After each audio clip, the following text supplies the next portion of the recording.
Video सुरु गर्नुभन्दा अगाडि लगाइदिउँ न होइन कति एप्रोन लाउने होइन नयाँ सर्टमा स्थित नेटम्यानको स्थित डक्टर भइसक्यो एमबिबिएस पास गरिसक्यो देखाउनु पऱ्यो नि यस्तै झुन्ड्याएर मात्रै पैसा कमाउँदैन रहेछ डक्टर भइसक्यो नामको अगाडि डक्टर राखेर पनि रेस्पेक्ट आउँदैन रहेछ।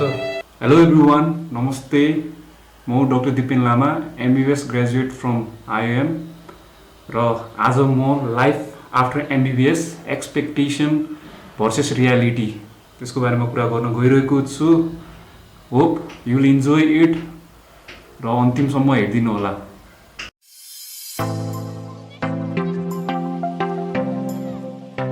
This video is dedicated to all the junior doctor medical officers out here in Nepal. ये भन्न चाहन्छु लाइक मी र सुरु गरौँ फर्स्ट स्यालेरी। हामी अब एमबिबिएस पढ्दाखेरि अब एमबिबिएस पास गरेपछि डक्टर भइसकेपछि एक्सपेक्टेसन के गर्छौँ त एक्सपेक्टेसन्स अफ द स्यालेरी लाखौँ कमाउँछु होला पैसाको टेन्सनै हुँदैन स्यालेरी महिनाकै लाख कमाइन्छ पैसै पैसा अब गोजीमा पैसै पैसा ब्याङ्कमा पैसा है पर्समा पैसै पैसा हजारको नोट धेरै हुन्छ महिनामा 100वटा हजारको नोट कमाइन्छ तर वाट इज द रियालिटी के छ एमबिबिएस पछाडि जब हामी मेडिकल अफिसर भएर काम गर्छौँ जुनियर डक्टर भएर काम गर्छौँ हस्पिटलमा काम गर्ने अथवा पिएचसीमा काम गर्दाखेरि हामीले स्यालेरी कति कमाइन्छ टेन्सन स्यालेरी कहिले आउँछ भन्ने टेन्सन स्यालेरी आउँदाखेरि जम्मा आउँछ 40-45 हजार इज अ बेसिक स्केल ज्यालादार जस्तो स्यालेरी हुन्छ अहिले सापोर्ट माग्नुपर्छ। हेलो साथी सुनौ न यार मलाई सपोर्ट चाहिरहेको छ यार पैसै छैन के गर्ने यार पैसा चाहियो साथी पठाइदिनु यार तिम्रो अस्ट्रेलियामा त धेरै कमाएर होला है महिनाकै लाखौँ कमाएर होला कति छ अस्ट्रेलियामा स्यालेरी तिम्रो महिना 3 लाख ओ यार हाम्रो त महिनाको जम्मा 40,000 आउँछ साथी 40,000 पनि यताउता गरेर सकिन्छ अहिले पैसाको एकदम सर्टेज छ यार यसो सपोर्ट पठाइदिनु न यार 1 महिनाको स्यालेरी सपोर्ट पठाइदिनु साथी प्लिज यार फोनै पढ्नु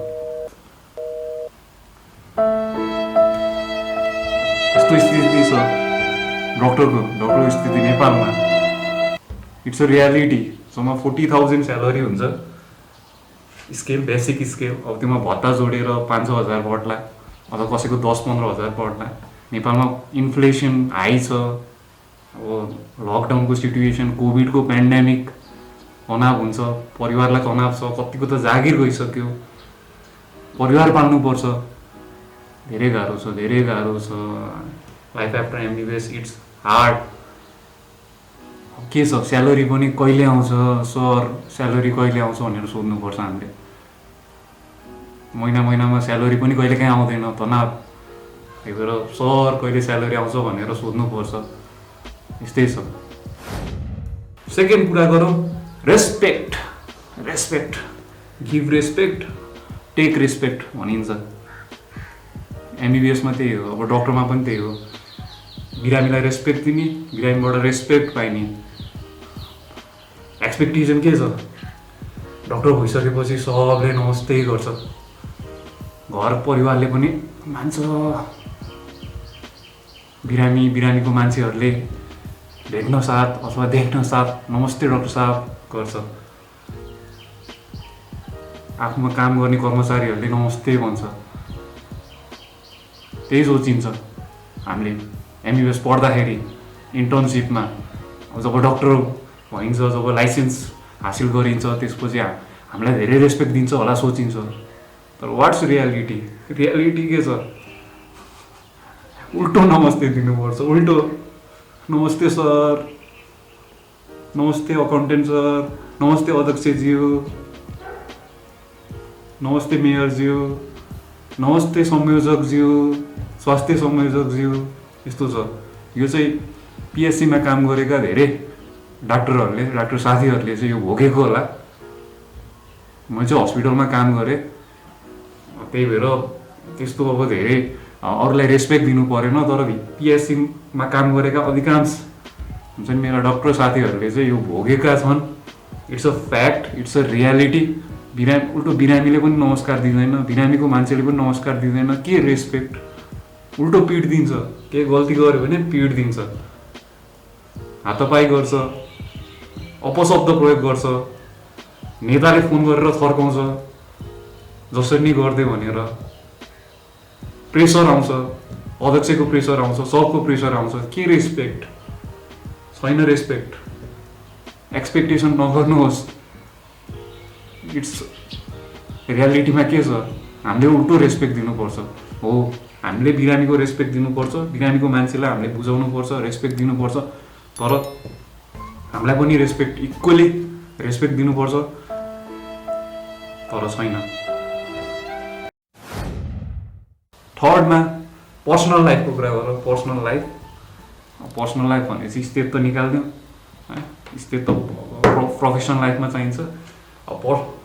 पर्सनल लाइफको कुरा गर्दाखेरि एमबिबिएस पढ्दाखेरि एज अ मेडिकल स्टुडेन्ट के छ, पढ्नै पर्छ, जहिले पनि पढ्नुपर्ने, बुकहरू पढ्नुपर्ने है। बुक पढ्यो हैरान, दिनकै बुक पढ्नुपर्छ, exam assessment, viva tension. MBBS पढिसकेपछि, एमबिबिएस पास गरेपछि पार्टी त्यही सोचिन्छ, हामीले त्यही सोचिन्छ। हो, एमबिबिएस फाइनल एक्जाम पास गरेको दिन, रिजल्ट आएको दिन त त्यो भइहाल्यो, तर त्यसपछि काम गर्दाखेरिको हाम्रो रियालिटी के छ? हामीले सोच्छौँ पैसा कमाउँछ, त्यति बेला घुम्न पाइन्छ, पार्टी गर्न पाइन्छ, केटी पटिन्छ यत्तिकै भनेर सोचिन्छ, तर रियालिटी केही पनि हुँदैन साथीहरू, केही पनि हुँदैन। के हुन्छ, जब गर्दाखेरि लिभ माग्नुपर्छ, घर बिदा, बिरामी बिदा, छुट्टी पाइँदैन, साइन गराउनु पर्छ, प्रशासनमा गएर साइन गराऊ, संयोजकलाई भन, अध्यक्षलाई भन, आफूभन्दा सिनियर डक्टरलाई भन, मेसुलाई रिजन दियो अनि मात्रै जाऊ। ड्युटी गऱ्यो लगातार, त्यसपछि मात्रै पार्टी गर्न पाइन्छ। सिचुएसन यस्तो छ। पर्सनल लाइफ छैन, हाँसै छैन। घरमा पनि कहिलेकाहीँ जान पाइन्छ, तर बिदा मिलाएर गर्न सकिन्छ, तर हामीले सोचेको जस्तो हुँदैन, सोचेको जस्तो पर्सनल लाइफ हुँदैन। पढ्नै पर्छ, पढ्नु पर्दैन। अब एमबिबिएसमा त्यत्रो मिहिनेत गऱ्यो, स्टुडेन्ट लाइफमा त्यत्रो मिहिनेत गऱ्यो, अब एमबिबिएस सकेपछि त के मिहिनेत गर्ने? धेरै बाँकी छ, अझै पढ्नलाई धेरै बाँकी छ, काम गर्नलाई धेरै बाँकी छ, स्किल सिक्नलाई धेरै बाँकी छ। It's a reality. नम्बर 4 को कुरा गरौँ, करियर। करियरको बारेमा मैले हल्का टच गरेँ, र करियरको भन्दाखेरि अब हामी एमबिबिएसमा के सोच्छौँ, हाम्रो अब एमबिबिएस पास गरिसकेपछि डक्टर भयो, wow, doctor as a profession. +2 मा हुँदाखेरि एमबिबिएस पढ्न पाए नै हुन्थ्यो, भगवान्लाई प्रार्थना गर्छौँ, एमबिबिएसमा नाम निस्किने हुन्थ्यो। एमबिबिएसमा नाम निस्केपछि स्टुडेन्ट लाइफमा एमबिबिएस फर्स्ट इयर क्लियर भयो हुन्थ्यो, second year, third year, fourth year, final year clear भयो हुन्थ्यो। क्लियर भइसकेपछि इन्टर्नसिप कम्प्लिट गरेर कम्प्लिट डक्टर कहिले हुन्छ भन्ने सोच्छौँ, तर कम्प्लिट डक्टर भइसकेपछि it's a different game, it's a different ball game. Career धेरै अप्सन्स धेरै छ एमबिबिएस पछाडि। हामी सोचिन्छ एमबिबिएस पढिसकेपछि त भयो, डक्टर भयो, प्रोफेसन हाम्रो कम्प्लिट भयो, तर के छ, एमडी अथवा एमएस, पिजी, पोस्ट ग्रेजुएसन, 3 वर्षको पोस्ट ग्रेजुएसन। अब त्यो पोस्ट ग्रेजुएट गर्नु अगाडि तपाईँ स्कलरसिपमा हुनुहुन्छ भने एमबिबिएस पछाडि 2 वर्षको तपाईँको बन्डिङ, गभर्मेन्टको करार जागिर खानुहोस्। त्यसपछि पिजीको लागि प्रिपेरेसन गर्नुहोस्, पिजीमा नाम निकाल्नुहोस्, तपाईँ 3 वर्षको लागि मास्टर पढ्नुहोस्, 3 वर्ष। त्यसपछि 3 वर्ष पढिसकेपछि 2 वर्ष फेरि स्कलरसिपमा पढेकोहरूले 2 वर्ष फेरि गभर्मेन्टको बन्डिङ, 2 वर्ष त्यसपछि सकेन साथीहरू सक्यो सोच्नु भयो होला तपाईँहरूले सकेको छैन अझै बाँकी छ मास्टर गर्नुभयो अब त सक्यो ठुलो डक्टर बन्यो सोच्यो होला होइन त्यस्तो छैन अझै डिएम गर अथवा एमसिएस गर एमडी पछाडि डिएम गर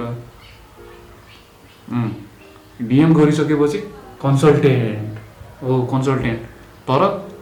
तर मार्केटमा आफ्नो हुन्छ नि हात बसाल्न अथवा मार्केटमा जम्नलाई अझै 10 वर्ष लाग्छ असिस्टेन्ट प्रोफेसर बन एसोसिएट प्रोफेसर बन त्यसपछि फुल प्रोफेसर बन होइन कपाल खोइलिन्छ तालु हुन्छ सेतो हुन्छ बुढेसकाल चौरी परिसक्छ अहिले चौरी परिसक्यो के छ यस्तै छ डक्टर एज अ प्रोफेसन भर्खर एमबिबिएस सकेछ यार लाइफ आफ्टर एमबिबिएस यस्तो छ के गर्ने अब नेपालमै पिजी गर्ने कि इन्डिया जाने कि player बिएसएमएलई 9 out of 10 of my friends are going foreign for their post graduation के कोही एमएलई गर्दैछन् कोही प्ल्याब गर्दैछन् एकजना मात्रै नेपालमा पढ्छु भनेर बसिरहेको छ नेपालमा नाम निकाल्नु पनि गाह्रै छ के छ लोकसेवा डक्टरहरूले यसपालि सिधै 40% खाइदियो ओपनकोले त धेरै मेहनत गर्ने टपरहरूले मात्रै राम्रो सब्जेक्ट पाए गाह्रो छ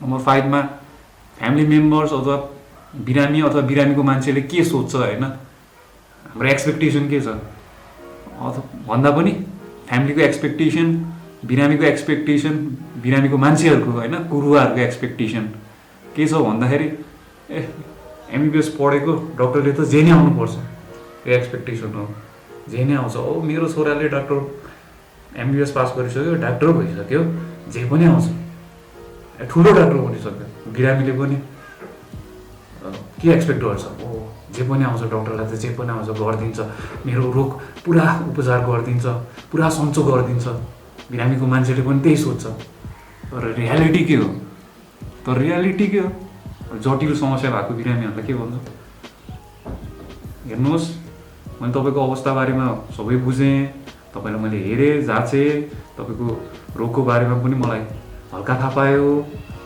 तपाईँले चाहिँ अझै जाँच गर्नको लागि अझै थप जाँच गर्नको लागि तपाईँ ठुलो अस्पतालमा जानु र कन्सल्टेन्ट डक्टरलाई देखाउनु तपाईँको फोक्सोमा समस्या छ फोक्सोको डक्टरलाई देखाउनुपर्छ म जेनरल डक्टर हो तपाईँ चाहिँ फोक्सोकै विशेषज्ञलाई देखाउनुहोस् हुन्छ तपाईँलाई चाहिँ म रिफर गर्दैछु यस्तो भन्नुपर्छ refer to higher centre for further evaluation and treatment धेरै गरियो मेडिकल अफिसर हुँदाखेरि काम गर्दाखेरि अहिले पनि अधिकांश साथीहरूले भाइ बहिनीहरूले त्यही गर्दैछ होला रुरल सेटिङमा स्पेसली गाउँघरमा काठमाडौँमा पनि यदि तपाईँ एज अ मेडिकल अफिसर काम गर्दै हुनुहुन्छ भने सिनियरले तपाईँले देखाउनुपर्छ सिनियरले रिफर गर्नुपर्छ कन्सल्टेन्टहरूलाई रिफर गर्नुपर्छ रियालिटी हो अनि के छ बिरामीले के भन्छ बिरामीको मान्छेले के भन्छ यो डक्टरलाई केही पनि आउँदैन रहेछ एमबिबिएस पछाडि हामीलाई साँच्चीकै वास्तवमा भन्दाखेरि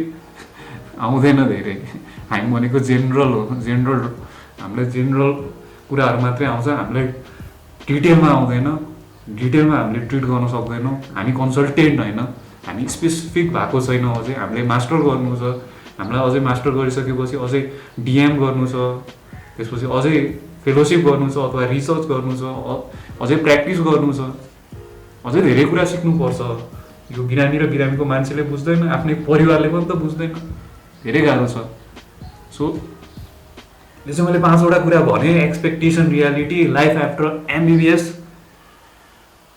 यस्तै झुन्ड्याएर मात्रै केही आउँदैन साथीहरू यस्तै झुन्ड्याएर मात्रै पैसा कमाउँदैन रहेछ